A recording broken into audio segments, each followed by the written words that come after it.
दोस्तों हम आज के इस इम्पोर्टेंट वीडियो को शुरू करें उससे पहले आप भारतीय रिसर्चर्स के लिए कमेंट बॉक्स में जय हिंद जरूर लिखिएगा। बड़ी खबर ये है कि भारत के अंडमान में एक बार फिर हाइड्रोकार्बन के बड़े डिपॉजिट पाए गए हैं, यानी कि हम यहां से बड़ी मात्रा में कच्चा तेल निकाल सकते हैं। अब आपको पता होगा कि ट्रंप ने भारत पर टैरिफ ही इसीलिए लगाया है कि भारत ने रूस से तेल खरीदा है, लेकिन जब भारत अपनी ही जमीन से तेल निकालना शुरू करेगा तो न सिर्फ ग्लोबल ऑयल प्राइस के अंदर डिक्लाइन देखने को मिलेगा बल्कि भारत को और सस्ते ऑफर सामने आएंगे। दूसरी खबर भारत के दुश्मन देश पाक से सामने निकल के आ रही है, जहां पर अमेरिका ने पाक के सामने एक ऑफर रखा है और इसमें 16 नए F-16 फाइटर जेट पाक को गिफ्ट किए जा सकते हैं। तीसरी खबर मिडिल ईस्ट और रूस से सामने निकल के आ रही है, जहां पर ईरान के अंदर 4 नए परमाणु प्लांट बनाने के लिए रूस के साथ $25 अरब की डील साइन हुई है और इसी प्लांट का गलत इस्तेमाल किया जा सकता है। लास्ट अपडेट भारत और यूएस से सामने निकल के आ रही है, जहां पर रिसेंटली भारत के कॉमर्स मिनिस्टर पीयूष गोयल जी विजिट करते हैं यूएसए के और वहां से खबर सामने निकल के आई है कि एक नई ट्रेड डील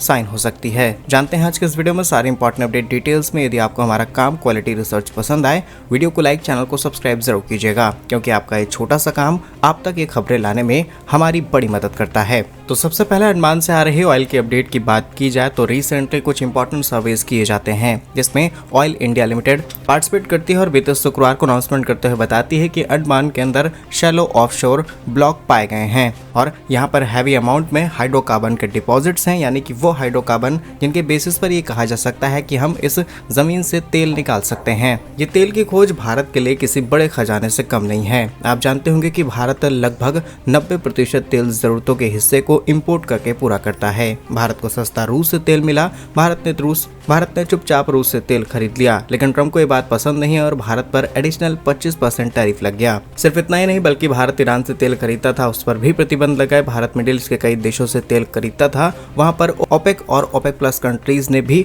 तेल के प्राइस को इंक्रीज करना शुरू कर दिया और ये कम्युलेटिव तरीके से एक साथ तेल का प्रोडक्शन करते थे और एक साथ ही तेल के प्रोडक्शन को रिड्यूस करते थे। लेकिन मार्केट में कुछ समय बाद वेनेजुएला और यूएस जैसे प्लेयर आए, जिन्होंने अब मार्केट में अपना तेल बहुत बड़े लेवल पर बेचना शुरू कर दिया है। तो जितने ज्यादा प्लेयर्स मार्केट के अंदर आते चले जा रहे हैं, डेफिनेटली प्राइस तो सैचुरेट हो चुका है, लेकिन इस प्राइस को और ज्यादा डिक्लाइन कर सकते हैं और हम अपनी डिपेंडेंसी को रिड्यूस कर सकते हैं अंडमान से तेल निकाल करके। अब आपको हम फैक्चुअल डिटेल्स बताते हैं। तो असल में भारत ने अंडमान के शैलो ऑफशोर ब्लॉक यानी कि ANOSHB 2018/1 में नेचुरल गैस और क्रूड ऑयल के डिपॉजिट्स के पॉजिटिव सिग्नल्स पाए हैं। रिसेंटली एक सर्वे किया गया ऑयल इंडिया की तरफ से, जो कि विजयपुरम 2 कुएं में इनिशियली प्रोडक्शन के लिए कई टेस्ट कर रहे थे और इसी टेस्ट के दौरान हाइड्रोकार्बन के डिपॉजिट मिलते हैं, जहां से गैस के सैंपल और फ्लक्चुएटिंग तरीके से फ्लेयरिंग के रूप में हाइड्रोकार्बन बाहर निकल के आई। अगर इस खोज से हुए 5 इंपॉर्टेंट पॉइंट्स आपको बताएं तो ये अंडमान शैलो ऑफशोर ब्लॉक में अब तक की सबसे पहली कंफर्म नेचुरल गैस की खोज है, यानी कि अब तक हमने जितने भी सर्वेस किए हैं वहां पर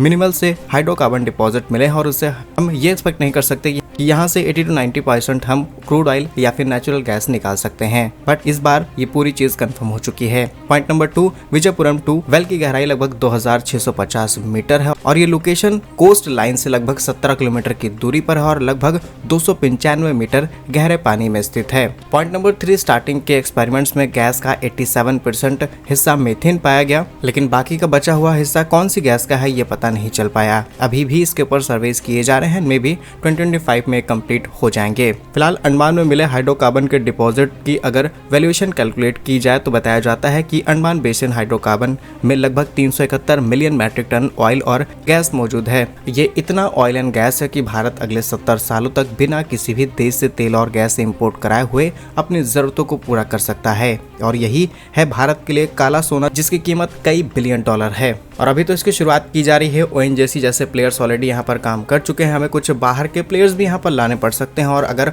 ऑफशोर यहाँ पर ऑयलिंग होती है तो डेफिनेटली हमें कुछ यूरोपियन कंपनीज और कई बड़े जायंट्स का सहारा लेना पड़ सकता है। आपको याद हो 21 और 24 के बीच जब यहाँ पर सर्विस किया गया लगभग 22,525 किलोमीटर का, तब यहाँ पर हमने 2D 3D सभी तरीके के सर्विस का इस्तेमाल किया था। बाकी ओवरऑल बात यह है कि इस खजाने को निकालने के लिए हमें कई अरब डॉलर अभी खर्च करने पड़ सकते हैं, कई टेक्नोलॉजीज लानी पड़ सकती है, एडवांस मशीनें लाने की जरूरत पड़ेगी। आप हमें कमेंट्स में बताइए कि भारत को ये खजाना निकालना चाहिए या फिर नहीं, यस और नो के साथ आंसर जरूर कीजिएगा। नेक्स्ट इंपॉर्टेंट अपडेट, भारत के दुश्मन देश पाक से सामने निकल के आ रही है, जहां पर जल्द ही पाक वायुसेना को कई और F-16 फाइटर जेट मिल सकते हैं। और ये बात खुद अमेरिका की तरफ से सामने निकल के आ रही है, जहां पर रिसेंटली पाक का प्रधानमंत्री, पाक का सेना प्रमुख अमेरिका जाते हैं। अमेरिका में उनका बढ़ चढ़ कर स्वागत किया जाता है और इससे साफ पता चलता है कि अमेरिका किस तरीके से भारत के खिलाफ जा रहा है। पहले अमेरिका ने पाक और सऊदी के बीच नेट डिफेंस पैक्ट को साइन करा दिया कि भारत पाक पर कोई सैन्य कार्यवाही न कर पाए, और अब पाक को ये 16 F-16 फाइटर जेट देने का आखिर मतलब क्या है। यह आंकड़ा आपको हैरान कर सकता है कि इस समय पाक के पास ऑलरेडी 60 से अधिक F-16 लड़ाकू विमान हैं। शुरुआत में पाक ने जब अमेरिका से जेट मंगाए थे तब